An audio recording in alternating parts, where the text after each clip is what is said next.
आणखीन कुठल्या सेलिब्रिटी बरोबर तू काम केलंयस? मी तसं म्हणायचं की बऱ्याच सेलिब्रिटीवर काम केले. मराठीमध्ये तर सगळ्याच. म्हणजे Marathi you name and I have worked with everyone.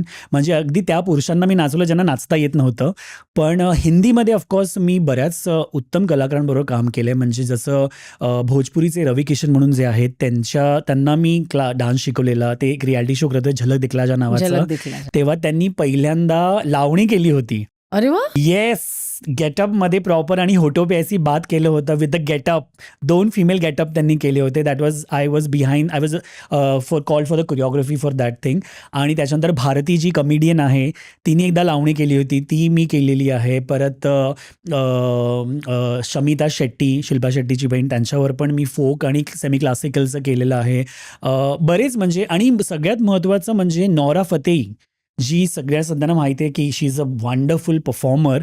त्यांनी सगळ्यात पहिले एक इंडियन डान्स जो केला, जो छोड देंगे त्यांचं एक गाणं आहे, त्याच्यात त्यांनी पहिल्यांदा क्लासिकल अटेम्प्ट करण्याचा प्रयत्न केला. तर रजित म्हणून जे कोरिओग्राफर होते त्यांनी मला बोलवलं होतं की अरे तिला ना आम्ही डान्स तर शिकवलं आहे, पण तिला एक्सप्रेशन शिकायचे आहेत आणि तिने तुला पाहिलं आहे कुठेतरी आणि she wants you to be on the rehearsal hall to teach her expression.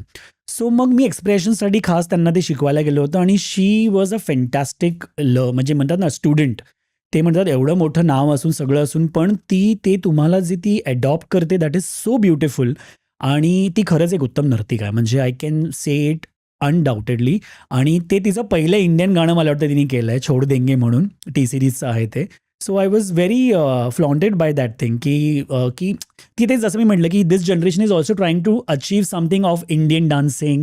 भले ती she is a very good belly dancer, पण तिला माहिती आहे की कुठेतरी ते इंडियननेस पण असलं पाहिजे, तेव्हाच ते लोक जास्त एक्सेप्ट करतील.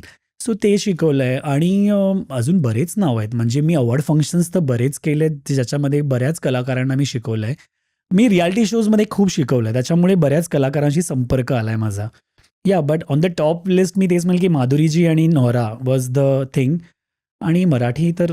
आणि मेल ॲक्टर्समध्ये कोणाला? मेल ॲक्टर्स खूप कमी नाचतात आपल्याकडे, त्याच्यामुळे मला वाटतं मराठीमध्ये खूप कमी मेल ॲक्टर्स आहेत जे नाचतात ते. पण या ऑफकोर्स म्हणजे सिरियल्समधले सगळेच, म्हणजे वैभव तत्ववादी आहे, भूषण प्रधान आहे, ललित प्रभाकर आहे, तसे मराठीचे सगळेच. हिंदीचे मी एवढे नाही, जसं हिंदीचे मी म्हटलं की रियालिटी शोमध्ये जे होते त्यांनाच मी शिकवलं आहे. पण मराठीमध्ये it is a very tough job to make a male dance. कारण आपल्याकडे खूप कमी मेल डान्सर्स आहेत. आहे कोणी एखादा असा चांगला मेल डान्सर? वैभव तत्ववादी एक उत्तम आणि नाचतो. हिंदीमध्ये तर ऑफकोर्स आहे. हिंदीमध्ये रणबीर आहे, ऋतिक रोशन, हे सगळे शिकवले त्यांना? नाही, मी त्यांना शिकवलं नाही. मी ऋतिक रोशन बरोबर एक रियालिटी शो केला होता. म्हणजे जेव्हा मी कंटेस्टंट म्हणून गेलो होतो, मी खास तो शो केला होता त्या माणसाला बघण्यासाठी. कारण की कहो ना प्यारे तेव्हा खूप व्हायरल झालं होतं आणि तो काय नाचायचा. आणि माझं असं होतं की ह्या माणसाला मी याला समोरून बघायचं आणि हा नाचतो कसा, मला हे बघायचं आहे. त्यासाठी मी खास तो रियालिटी शो केला होता. भले मी त्या शोमध्ये टॉप 10 पर्यंत पोहोचलो नाही, पण मी मेगाजपर्यंत होतो आणि तोपर्यंत I got to see him as a person and as a performer. So मला वाटतं की त्याच्यासारखं कोणीच नाचू शकत नाही सध्या. म्हणजे ग्रेस आहे त्याच्यात पुरुष असून सुद्धा. अँड त्याची height, he is like heighted tall, but त्याची फ्लेक्सिबिलिटी ही सुपर. म्हणजे त्याला कोण तोड नाही आहे. म्हणजे किती येतील पण ऋतिक रोशनला तोड नाहीये असं मी म्हणू शकतो जाहीररित्या. आणि मला वाटतं तू वर्कशॉप्स घेतोस आणि तुझा स्टुडिओ पण आहे ना? येस. सो जसं मी म्हटलं की ही कला जपण्याची आहे म्हणून वर्कशॉप्स मला कंटिन्यू करायचे आहेत. कारण की मला ती त्या पिढीला द्यायची आहे. म्हणजे माझ्या वर्कशॉप्सला अगदी 6 वर्षापासून ते 60 वर्षापर्यंत लोक येतात. आणि त्यांना मी हेच सांगत असतो. म्हणजे खूप लोक मला हे कॉमेंट पण करतात की अरे 6 वर्षाच्या मुलींना काय तुम्ही लावणी शिकवता ते. पण मी त्यांना हेच सांगतो की हीच ती जनरेशन आहे जे हे पुढे घेऊन जाणार आणि हे सांगणार की येस, लावणी इतकी सुंदर आहे, आम्ही हे शिकलो आहे, अशी शिकलो आहे.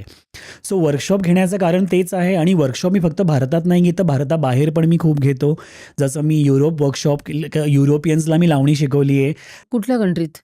मॅड्रिडला होतो, बार्सिलोना आणि स्पेनला मी गेलो होतो प्रॉपर 1 मंथसाठी, जिथे मी प्रॉपर टूर केली होती. आणि तिथे मी सगळ्या स्पॅनिश लोकांना लावणी शिकवत होतो. आणि त्यांना लावणी कळावी म्हणून मी ते इंग्लिशमध्ये ट्रान्सलेट करायचो, त्याच्यामुळे त्यांना त्याचे शब्द कळले पाहिजे. कारण लावणी कुठली मराठी लावणी शिकवतोस या तू? रावजी मी त्यांना शिकवली होती, मला आठवतं. आणि तेव्हा मी त्यांना खूप इंग्लिशमध्ये समजवण्याचा प्रयत्न केला होता, की या रावजी बसा भाऊजी means like oh dear, come near, please set म्हणजे त्यांना ते शब्द जेव्हा कळायला लागले तेव्हा बापरे! त्याचा आनंद यायला लागला. कारण Lavani is all about the words. कारण ती आपले मराठी शब्द 2 अर्थी असतात. तर त्याच्यामुळे लावणी बऱ्यापैकी अशा दुहेरी अर्थी आहे. सो ते त्यांना शिकवलेलं. तुझी आवडती सगळ्यात लावणी कुठली? माझी आवडती तर माझ्या सगळ्याच आहे, पण माझी एक होता विदूषकमधली भरलं आभाळ म्हणून जी मधु कांबीकरांनी परफॉर्म केली आहे सिनेमात.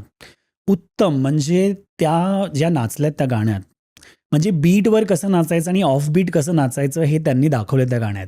सो मला वाटतं वर्कशॉप्स मग अब्रॉडला जसं सुरू झालं, मग मी चायनाला जाऊन शिकवलं. China? Yes, China. I have done properly like all cities in China, ज्याच्यामध्ये हेच परत ते लोक यायची आणि त्यांना ते खूप वेगळं वाटलं. त्यांना लावणी. बॉलिवूड स्टाईल माहीत होती, पण लावणी हा प्रकार माहीत नव्हता. सो त्यांच्यासाठी ते खूप डिस्कव्हरी होती आणि ते वर लाईक की wow this is so beautiful style. त्यांना कुठली शिकवली? त्यांना पण मी जसं साताऱ्याची गुलछडी म्हणून एक लावणी आहे ती शिकवली. येस, ती शिकवलेली. परत त्यांना सेमी क्लासिकल शिकायचं होतं मॅडम, तेव्हा मी ओरेपिया त्यांना शिकवलेलं. त्याचे पण व्हिडिओज माझी यूट्यूब चॅनलवरती अवेलेबल आहेत. सो आणि त्याच्यानंतर मग UK वर्कशॉप केलं आहे मी, ऑस्ट्रेलियाला मी वर्कशॉप केलं आहे, आता लवकरच मी US ला पण करतो आहे. सो अब्रॉडला मी आपली ही कला घेऊन जातो आहे. मुद्दा हाच आहे फक्त की सांगायचं की this is so rich, see this is so beautiful. जे तुम्ही बघता ते कदाचित सोशल प्लॅटफॉर्म आहे, तुम्हाला कळत नाही आहे की हे असं आहे. सो मी हे सांगण्याचा त्यांना प्रयत्न करतो आहे. आणि मागच्याच वर्षी मी ऑफकोर्स स्वतःचा स्टुडिओ केला आहे गोरेगाव इथे, कलांगण नावाचा. कारण की ते म्हणतात ना, प्रत्येक कलाकाराला किंवा एक क्रिएटिव्ह स्पेस पाहिजे असते आपली. सो ती मी स्वतःसाठी एक स्पेस बनवली आहे की जिथे प्रत्येक कलाकाराने यावं, आपली क्रिएटिव्हिटी इथे एक्सप्लोर करावी आणि त्यांनी त्यांची कला मोठी करावी असं मला वाटतं. आणि म्हणून ते नाव मी तसं दिलं की कलांगण, कारण की कलेचा दैवत म्हणजे गणपती. सो कला आणि गण असं ते जोडलं आहे मी. आणि ऑफकोर्स कलेचं अंगण. सो या कलांगण नावाने उत्तम चालू आहे ते. तुझी स्वतःची अशी कुठली हुक स्टेप आहे की ती तुझी सिग्नेचर हुक स्टेप आहे? माझी सिग्नेचर हुक स्टेप ही सगळ्यांना माहिती आहे की मी कुठलाही परफॉर्मन्स करताना मी एक खूप स्पिन करतो आणि मी अचानक हवेत जाऊन वरून खाली येऊन बसतो. ही बघण्यासाठी येस, म्हणजे मी 1, 2, 3 आणि स्पिन मारतोय आणि मी अचानक असा हवेत जातो आणि खाली येऊन बसतो. आणि ही सगळ्यांना माहिती आहे की ही अशी जी नाही केली तर डान्स पूर्ण झाला नाही. सो मी कुठल्याही इव्हेंटला असतो, रियालिटी शोजमध्ये खूप वेळा केली आहे मी. म्हणजे एकदा तर मी स्टेजवरून जम्प करून खाली आलो आहे डायरेक्ट असं. सो ती माझी हुक आहे खूप एक फेमस, की आशिष का परफॉर्मन्स, आणि ती जम्प नाही झाली तर तो परफॉर्मन्स इनकम्प्लीट आहे. ही क्लिप शेवटपर्यंत बघितल्याबद्दल खूप खूप धन्यवाद. संपूर्ण एपिसोड बघण्यासाठी खाली दिलेल्या लिंकवर क्लिक करा आणि सर्व काही चॅनलला सबस्क्राईब करायला विसरू नका.